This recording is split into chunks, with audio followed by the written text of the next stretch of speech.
ఈసారి రాజకీయాల్లో నేనున్నది తప్పుకుంటున్నాను, రాజకీయాల నుంచి తప్పుకుంటున్నాను జేసీ దివాకర్ రెడ్డి గారు ఇటీవల స్టేట్మెంట్ ఇచ్చారు మీడియా ఎదుట. అంటే ఆయన తనయుడు జేసీ పవన్ కుమార్ రెడ్డి అరంగేట్రం చేయబోతున్నట్లు చెప్పగానే చెప్పారు.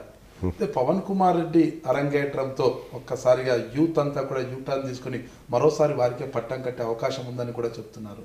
ఆ యూత్ని ఆకట్టుకోవడానికి మీ తండ్రి కొడుకులు అంటే మీరు, మీ అన్న సోదరుడైన కేతిరెడ్డి వెంకట్రామరెడ్డి ఎలాంటి ప్రణాళికలు రూపొందిస్తున్నారు?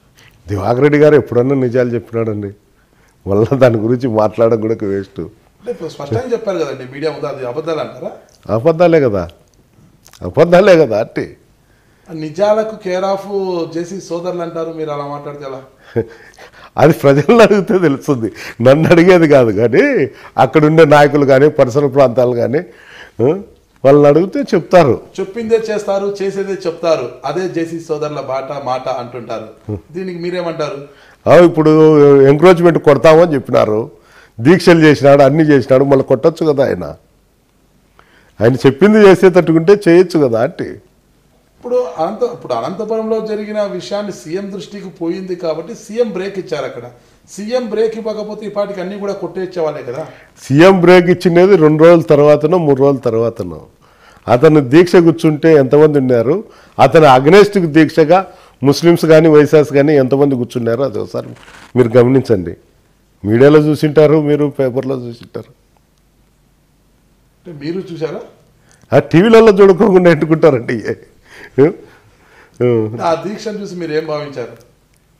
ఏం భావించేదేం లేదు, కానీ డెవలప్మెంట్ అనేది అయితే ప్రతి ఒక్కరు యాక్సెప్ట్ చేయాల్సినదే. కానీ వయా మీడియా ఏ ఏరియాలో డెవలప్ చేస్తున్నామో అక్కడుండే ప్రజలను పిలిచి ఎంతవరకు అని మాట్లాడి ఎంక్రోచ్మెంట్ చేయాలి తప్ప ఏదో మనకి ఇష్టం వచ్చినట్లు కొడితే వాళ్ళకుండా మనం లబ్ధి పొందుతామని కొట్టడం అనేది అయితే చాలా తప్పు.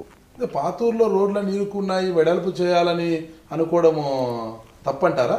తప్పని నేను చెప్పను, కానీ వాళ్ళతో డిస్కషన్ చేసి మనం ఎంక్రోచ్మెంట్ చేయడం అనేది యాక్సెప్ట్ చేయొచ్చు. నీ ఇష్టం వచ్చినట్లు నువ్వు ఆడుండేదే 20 అడుగులో ఎంతో ఉంటుంది వాళ్ళ ఇల్లు, దాని మీద జీవనం సాధిస్తా అంటారు. దాన్ని నువ్వు 20 అడుగులు నేను కొడతా అంటే ఎవరు ఒప్పుకుంటారండి? పబ్లిక్ 4 అడుగులు 5 అడుగులు అయితే వాళ్ళు కూడా యాక్సెప్ట్ చేస్తారు. ఒకటి చెప్పండి, పెద్దారెడ్డి గారికి యవ్వనం నుంచి కూడా ఇప్పటి వరకు కూడా మహిళల ఫాలోయింగ్ ఎక్కువ అంటారు, ఎందుకట్లా? మీరేమన్నా ఒక సినిమా హీరోనా లేకపోతే? నాకు అలాంటి ఆలోచన లేదు, ఆ ఫాలోయింగ్ కూడా లేదు. బయట ఎక్కువ అంటుంటారు పెద్దారెడ్డి గారు అంటే మహిళల ఫాలోయింగ్ ఎక్కువ ఉంటుంది, ఆయనకు చాలా అభిమానులు ఎక్కువ ఆయనకు. అదేం లేదు, అది ఎవరో ప్రత్యర్థులు ఏదో దుష్ప్రచారం చేయడం తప్ప ఇంకో విధంగా ఏం లేదు. అంటే మేము అనుకునే వాళ్ళం అంటే ఆయన సినిమా హీరోనా ఏమి, ఎందుకు అంత ఫాలోయింగ్ మహిళలతో ఏమనేది అదంతా దుష్ప్రచారమే అంటారా? నిజంగా అంతే, దుష్ప్రచారమే అంతే. సరే, ఇక్కడ మరోవైపు తీసుకుంటే మీరు 2019 ఎన్నికలు నడితే జేసీ పవన్ కుమార్ రెడ్డి చరిష్మా ముందు నిలబడేగల సత్తా మీ వైపు ఉందంటారా? ఉండుకోనే కదా మేము వాళ్ళ తండ్రులతోనే మేము పోటీ చేయాలని నిశ్చయించుకున్నాం. అంటే తండ్రుల తరం అయిపోయింది, ఇక కొత్త తరం వస్తుంది జేసీ పవన్ కుమార్ రెడ్డి. ఆ తరం అంటే మొత్తం యూత్నంతా ఇప్పటి నుంచి ఆకట్టుకుంటున్నాడు ఆయన. ఇటు క్రీడలతో కావచ్చు, ఇతర కార్యక్రమాలతో కావచ్చు, స్వచ్ఛంద సంస్థను ఏర్పాటు చేయడంతో కావచ్చు, అన్నిట్లో కూడా మొత్తం యూత్ని అయితే అన్ని వర్గాలను కూడా ఆకట్టుకునే ప్రయత్నాలు ఇప్పటి నుంచే చేస్తున్నారు. అంటే అతనికి ధీటుగా మీరు కూడా ఆకట్టుకునే ప్రయత్నాలు ఏమైనా చేస్తున్నారు? అతను చేస్తా అనేది అనంతపూర్ ప్రజలను, అనంతపూర్ నాయకులను, అనంతపూర్లో వాళ్ళ పార్టీలో ఉండే వ్యక్తులను అడిగితే చెప్తారు. నన్ను అడిగితే పార్లమెంట్ అభ్యర్థిగా బరిలోకి దిగితే అనంతపురం పార్లమెంట్ పరిధిలోకి మీ తాడిపత్రి. నువ్వు పార్లమెంట్ అని చెప్పలేదు కదా.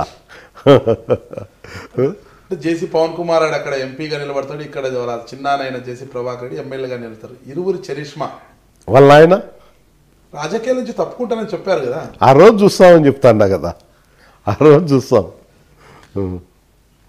మొత్తం మీద తీసుకుంటే మీరు ఈసారి 2019 ఎన్నికల్లో ఎమ్మెల్యే కావాలన్న మీ ఆకాంక్ష అయితే తీర్చుకోబోతున్నారు? తీర్చుకుంటాము, డెఫినెట్గా మేము అక్కడ ఎమ్మెల్యే అవుతాము. అయిన తర్వాతనే మళ్ళీ మీతో కూడా నేను కలిసి ఇదే విధంగా మళ్ళా కూడా మాట్లాడాల్సిన అవకాశం కూడా కల్పించమని చెప్తాను.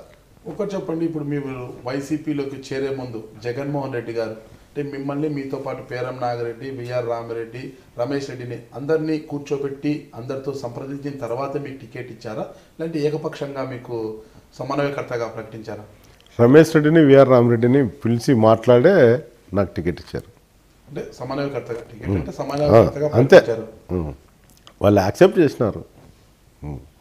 అంటే సమన్వయకర్త అంటే ఇక ఎమ్మెల్యే అభ్యర్థిగా కూడా పెద్దారెడ్డి గారే ఉంటారని స్పష్టం చేశారా, లేక సమన్వయకర్త అని మాత్రమే ప్రకటించారు? లే, ఎమ్మెల్యే కూడా ఆయన ఉంటాడని స్పష్టం చేసినారు. అలాంటప్పుడు రమేష్ రెడ్డి వాళ్ళ ఫీలింగ్స్ కానీ రమేష్ రెడ్డి ముందే చెప్పినాడు, ఎవరినైనా తెచ్చుకుంటే నాకు అభ్యంతరం లేదున్నా, నేను మున్సిపల్ పరిధి వరకు నేను రమేష్ రెడ్డి భయపడ్డాడు అంటారా? ఎందుకు తొలి నుంచి కూడా ఎమ్మెల్యే టికెట్ కోసం రమేష్ రెడ్డి కూడా బరిలో ఉన్నారు అంటే ఇటీవల కాలంలో జరిగిన చర్యల కారణంగా రమేష్ రెడ్డి ఏమన్నా భయపడ్డాడు అంటారు మీరు? అదేం కాదు, కానీ రమేష్ రెడ్డి గారికి టౌన్లోనే పట్టుంది కానీ విలేజ్లో పట్టు లేదు. సేమ్ టైంలో విఆర్ రామరెడ్డికి బంధువులు కానీ ఇంకోటి కానీ పల్లెలలో ఆయనకు పట్టుండేది. అతనికి నాన్ లోకల్ అనేది ఒక ఫీలింగ్ పబ్లిక్లో, అంతకుమించి ఏరేదేం లేదు. నాన్ లోకల్ అయినప్పటికీ కూడా విఆర్ రామరెడ్డికి 2014 ఎన్నికల్లో ఓటర్లు బాగానే పెద్ద వడుగురు యాడికి మండలాన్ని కూడా బాగానే ఆదరించారు. మరి ఎటు వచ్చి కూడా పెద్దపప్పూరు, తాడిపత్రి ఈ ప్రాంతాల్లో మాత్రమే అతనికి మైనస్ అయింది. ఇక్కడ ఎందుకు మైనస్ అయింది, అక్కడ ఎందుకు ప్లస్ అయింది? అక్కడ ఆదరించిన ప్రజలు ఇక్కడ ఎందుకు ఆదరించలేదు? ఇక్కడ ఒక సామాజిక వర్గం ఎక్కువ ఉండేది, తాడిపత్రి రూరల్ మండలం కానీ పొప్పూరు మండలం కానీ. ఆ సామాజిక వర్గం అంతా సాలిడ్గా జేసీ సోదరులకే ఎలక్షన్ చేసినారు. ఏ సామాజిక వర్గం అది? కమ్మ సామాజిక వర్గం. కమ్మ సామాజిక వర్గం అయితే ఎంతమంది ఓటర్లు ఉంటారని మీరు భావిస్తున్నారు? కాన్స్టిట్యూషన్లో 13,000 మంది ఉంటారు. వాళ్ళతో ఓట్లు వేసుకొని వాళ్ళనే దూషిస్తూ అంటాడు. వాళ్ళు ఈరోజు హట్టయినారు.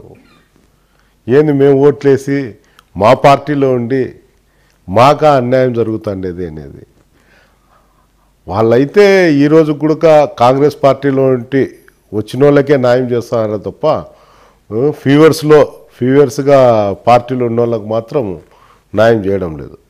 గతంలో తెలుగుదేశం ఉంటారు, పాత తెలుగుదేశం వాళ్ళకి ఎవరికి న్యాయం చేయడం లేదు. చాలా తక్కువ మంది లబ్ధి పొందుతున్నారు. ఎవరు బాధపడకపోయినా తాడిపత్రి నుంచి ఎమ్మెల్యే అభ్యర్థులుగా బరిలో ఉండేది జేసీ కుటుంబమే. అయితే ఇలాంటి సమయంలో ఎవరైతే అలకబూనారో జేసీ సోదరుల యొక్క విధానాలపై ఎవరైతే అలకబూనారో మీరు చెప్తున్న కమ్మ సామాజిక వర్గానికి ఓటర్లు రెడ్డి సామాజిక వర్గానికి ఎందుకు మద్దతు ఇస్తారనుకుంటున్నారు? సార్, వాళ్ళ మీద వ్యతిరేకత, ఒక సీటు గెలిచినా గెలిచకపోయినా పర్వాలేదు, వీళ్ళకు ఒకసారి ఓటమి అనేది తెలిస్తే వాళ్ళకు కూడా ఆ బాధ తెలుస్తుంది కదా అనే అభిప్రాయం వాళ్ళల్లో ఉంది. ఇక్కడ ఓట్లు నాయకుని చూసేస్తారంటారా, పార్టీని చూసేస్తారంటారా? ఒక్కొరు అభిప్రాయం ఒక విధంగా ఉంటుంది. అంటే ఇప్పుడు ఉండే పరిస్థితుల్లో తాడిపత్రిలో నాయకుని చూసి వేస్తారు ఓటరు. తాడిపత్రిలోనే ఎందుకు అంత భిన్నంగా వేస్తారంటున్నారు నాయకుని చూసి ఓట్లు? అంటే గతంలో దివాకర్ రెడ్డికి ప్రభాకర్ రెడ్డి గారికి పోల్చుకుంటే క్వైట్ ఆపోజిట్ ఉంది. ఆయన మనసులో పెట్టుకొని ఏదన్నా చేసేవాడు, ఇతను దురుసు ప్రభావం వల్ల పబ్లిక్కే దూరమైనారు. కమ్మ సామాజిక వర్గాన్ని ఆకట్టుకునేలా మీలో ఏముందంటారు? నాకు ఆ సామాజిక వర్గంతో స్నేహ సంబంధాలు ఎక్కువ ఉన్నాయి. మా వర్గమే, మా ఫాదర్ ఉన్నప్పటి నుండి చల్లాసు బ్రైడ్ వర్గం అనేది పెద్ద ముద్ర ఉంది. అందువల్ల మాకు ఆ సామాజిక వర్గం వాళ్ళు బాగుంటారు. అంత ఎందుకు దివాకర్ రెడ్డి డైరెక్టే చెప్తాడు, అనంతపురం ఎమ్మెల్యేని విమర్శిస్తారు సామాజిక వర్గం అనేది, ఆయన పబ్లిక్గా మీడియాలోనే విమర్శిస్తాడు. కమ్మ సామాజిక వర్గం ఆనాడు బరిలో ఉన్న పేరం నాగిరెడ్డిని కావచ్చు, మీ సోదరుడు కేతిరెడ్డి సూర్యప్రకాష్ రెడ్డిని, సూర్యప్రతాప్ రెడ్డిని కావచ్చు, ఎందుకు గెలిపించలేకపోయారు? అదే కదా, మా సోదరునికి ఆరోగ్యం బాగాలేక ఎలక్షన్ చేసుకోలేకపోయినామని చెప్పినాం కదా. తర్వాత మా సోదరునికి ఆరోగ్యం కుదటపడింది అనే దాని కిందనే దారిని హత్య చేసిండేది. అయితే అప్పుడు పేరం నాగిరెడ్డి గారు కూడా ఉన్నారు కదా బరిలో, పేరం నాగిరెడ్డి గారు ఎందుకు గెలిపించుకోలేకపోయారు? పేరం నాగిరెడ్డి గారు రాజకీయంగా చేసేవాడు తప్ప అగ్రెసివ్గా పోయే వ్యక్తి కాదు. ఒకరు మనస్తత్వం ఒక విధంగా ఉంటుంది. అందువల్ల ఇట్లా మేము 10 సంవత్సరాలు తాడిపత్రికి దూరంగా ఉన్నా కూడా ఈరోజు మేము పోయినా కూడా అక్కడ పబ్లిక్ మమ్మల్ని యాక్సెప్ట్ చేస్తారంటే మేము అగ్రెసివ్గా ఉంటామనే అక్కడ చేస్తాను. అంటే తాడిపత్రి ఓటర్లంతా కూడా అగ్రెసివ్నెస్ని ఎక్కువ ఆహ్వానిస్తారంటారా? నేను అగ్రెసివ్నెస్నే ఆహ్వానిస్తారని చెప్పను, కానీ కొద్ది వరకు ఆ నేచర్ను కూడా ఆహ్వానిస్తారు. అక్కడ ఉండే పరిస్థితి ప్రభావం వల్ల ఏ నాయకునికి ఏ నాయకుడు అయితే ధీటవుతాడు, మనకు కష్టం వస్తే కాపాడగలుగుతాడా లేదా అనేది ఆలోచన చేస్తారు. నేను మీ పెద్దారెడ్డిని, వైఎస్ఆర్ కాంగ్రెస్ పార్టీ లీడర్ను. మీరు చూస్తున్నారు ఐ డ్రీమ్ న్యూస్.